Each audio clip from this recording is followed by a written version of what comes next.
Hey, what's up everyone? Morey Croson here, and we have another new breakdown for you today. It's going to be on KJ Costello, the quarterback from Mississippi State, previously of Stanford, and we've done a breakdown of him before when he was at Stanford, and now we want to get an updated breakdown of him at Mississippi State after they just pulled off the big upset last weekend, beating LSU at LSU, which is obviously huge. Want to be able to show some of the things that he does really well from a quarterback perspective, as well as some of the things that he can improve on, and you really make some changes to help him in becoming a better overall NFL prospect coming into the future. So as always, if you like the video, go ahead and click the like button down below. That really helps us out a lot. Subscribe to the channel if you haven't already, and if you have any comments or recommendations, go ahead and leave those down below. We'll go ahead and hop in the video right now. All right, so here we go against LSU. So this is obviously a big upset for Mississippi State. I've always been a big Mike Leach fan, so it's really cool to be able to see that, even though I'm also a bit of an LSU fan as well. But really cool to be able to see Mississippi State and Mike Leach be able to pull this off in the first game. And, you know, KJ Costello, I didn't even realize that he transferred over to Mississippi State. So it's really cool to be able to see that and see the development and obviously the big plays that he was able to make in that game. Really cool. So without further ado, we'll go ahead and hop in the breakdown here. First thing that stands out to me is he does a great job with that kind of initial load, getting that ball back there, getting himself set up in a good position. And he also does a really good job of keeping all of his weight back as he's loading. So you can see everything is kind of back and set up back here. And then once he's in this position, he does a really good job of being able to generate a lot of his weight going forward. So he pushes off that back leg, gets all that weight going forward. And as he starts the process of bringing his back elbow through and finishing the throw, he does a good job keeping that front arm in a good spot. But then as he actually releases, and I do this sometimes too, where as I release, I end up kind of bringing that front arm kind of down and you know, through as I'm coming across. And I think this isn't a great habit. I think it's a better thing to be able to keep that left arm just stagnant in where it is. I think that helps in being able to generate a little bit more force through the arm and makes it so you have a little bit more controlled rotation in the upper body. But you know, obviously this is something that's been working for him, and something that he will be able to, you know, maybe address if he ends up having any accuracy things that he wants to work on, or if he wants to be able to help himself creating any more rotation. You know, it's something that he could definitely, you know, address and improve on.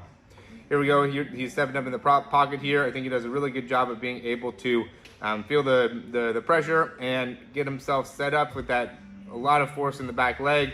Really elongates his load, I would say. You know, as he's going back, he takes a little bit longer to kind of load the arm back, but from there does a really good job of driving that elbow through. This is such a key thing that I see in top quarterbacks, and being able to get himself loaded and then from there really be able to drive the elbow through, right? So I see a lot of guys that from this position, they'll just kind of lift the ball back instead of getting that elbow through. And I mean, you still are going to obviously lift the ball, but it's a different motion if you go from here and then go here and then here, in comparison to go and doing that motion together where you're driving the elbow as you're lifting the arm. And that just takes a huge amount of time if you go and just lift the ball straight up. And it also makes it so you don't generate as much force if you keep that elbow back behind, right? It just doesn't generate as much force through the pec, which I think has a big impact on your ability to throw the ball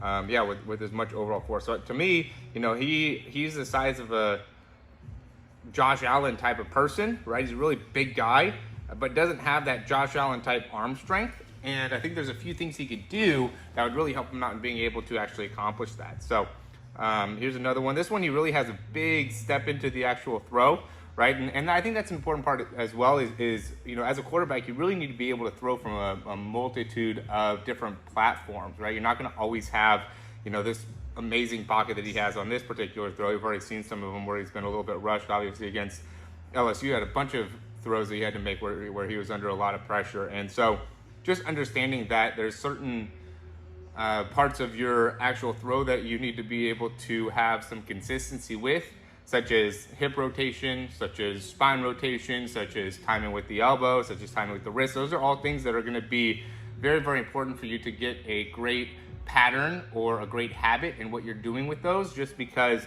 there's going to be times where you're not going to have the ability to, you know, set your feet and get everything set up to be able to, you know, deliver a throw, but you're going to still have to be accurate. You're going to still have to be able to throw on time. And so just understanding that you're not always going to have a great platform, I think is an important thing for quarterbacks to be able to fully recognize and you know, work into their actual throw. Now, if we look at him, he's loading, getting into the numbers, he's releasing the ball, I would say at, let's go 5.4.89, and he loads back until about, I would say 5.02.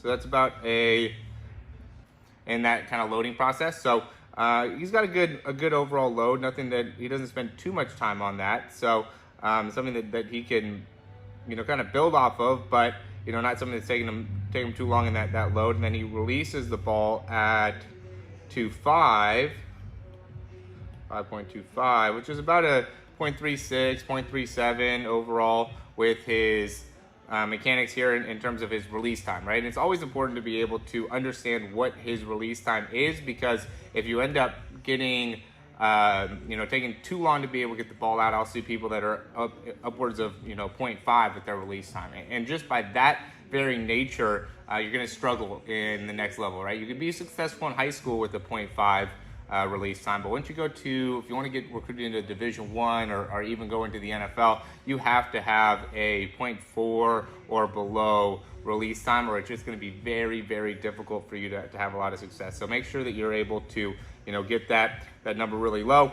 You can see again, big stride. I think he really opens up that front shoulder a little bit too early, right? And even though he does a great job of shifting all of his weight forward, right? He loads onto that back leg, pushes it all really forward very effectively. I think he could go and really turn his lower body and rotate through those hips a little bit sooner. And by doing that, that would create that disassociation that you want within the spine, which I think would be very, very important. So he needs to get those hips to come around a little bit faster, create a little bit more disassociation here, which will make it so then as he starts generating force through that elbow, he's just able to come through with a little bit more force, use his whole core and his pec, which are, a muscle group that work in tandem with each other to be able to generate large amounts of force, rotational force, which is important for quarterbacks. All right, here's a deep ball. Nice throw again. You can see he does a good job loading that back leg. He allows himself to create a little bit of internal rotation within that front hip. That's something that we see Patrick Mahomes do, which is really good. He gets that front leg down, pushes off that back leg, creates that rotation. But you can see how he's already opened up, right? So you can see he's right when he's about to rotate with his hips, he's already opened up with that front shoulder. So, again, he could help himself by being able to keep that front shoulder closed, something we see Josh Allen do in his deep ball throws. And by doing that, it would just create the stretch that you need to be able to add a little bit more velocity, a little bit more force, and for him, just that little bit extra tension that he can create within his body would really make a big difference in terms of, again, generating greater throw, having more overall velocity and more overall throwing power. And he's somebody that is big guy. So and I see a lot of guys that are 6 foot, 6'2", 6'1", that are making the same type of mistake, and it's really costing them a lot of overall torque and a lot of overall force in their body. And by being able to correct that, it would really make a big impact on their ability to throw the deep ball well. Okay, you can also see that he really lets that ball kind of sit back behind him a good amount there. Again, I like his load. I like how he initially gets back, but then from here, he kind of lets the ball sit back here a little bit. And to me, that's a little bit of a potential turnover, right? Somebody can go by and kind of swipe the ball and hit it as he lets the ball so far or stay so far back. I think he has a great ability to generate a lot of external rotation within his arm. He keeps a lot of flexibility within the wrist. He seems to be one of those guys that are just really flexible in general. I think even as he earlier on, there was a throw where he, got all his weight onto his front leg and was just really stiff within that front knee, and you could just tell he had a lot of mobility within even his knee. So I think he's one of those guys that just has a lot of overall range of motion, which helps him out. But you can see as he releases the ball, it looks like he almost kind of turns his hand so his palm's facing up, which, typically when we see guys release the ball, we're seeing more of that motion where the top of the hand is facing up, the palm is facing down, where he looks to be like releasing it and then turning the palm up, which is a little bit of a different type of release. Obviously, we can't see this 100% from this view, but that would be another thing that he can maybe work on would be, his release and making sure that he's getting the ball to come off his index finger consistently to make it so the spiral of the ball is something that is fairly consistent. I know there's guys like a Josh Allen or like a Aaron Rodgers or even like a Justin Herbert. That's a guy that everybody says throws a really, really nice ball, and it's really easy to catch, and that's just because he's so consistent with the spiral of the ball. And Andrew Luck was like that too, where even though he was putting a lot on and the velocity was high, it was still a very, very catchable ball just because it was so consistent with the spin, right? So the spin rate of the ball really makes a big difference on how easy it is to catch. If the ball is spinning a little bit slower, it's a little bit harder to catch, where if it's spinning faster, it's a little bit easier to catch. So just something that is a food for thought. Obviously, there's bigger things that we need to be able to solve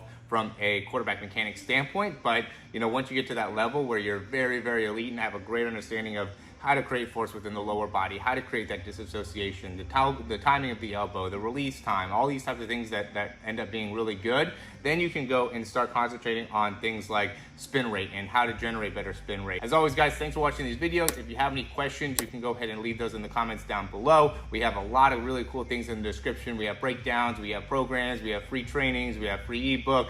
Just want to, as always, give as much overall value to quarterbacks as we possibly can. If you want to get in contact with us, you can go ahead and there's a link to our website down below. Send us an email, give us a call. If you have any questions, we'd be happy to answer those for you about our programs, about quarterback mechanics, whatever. Just go ahead and reach out, and we always love hearing from you guys.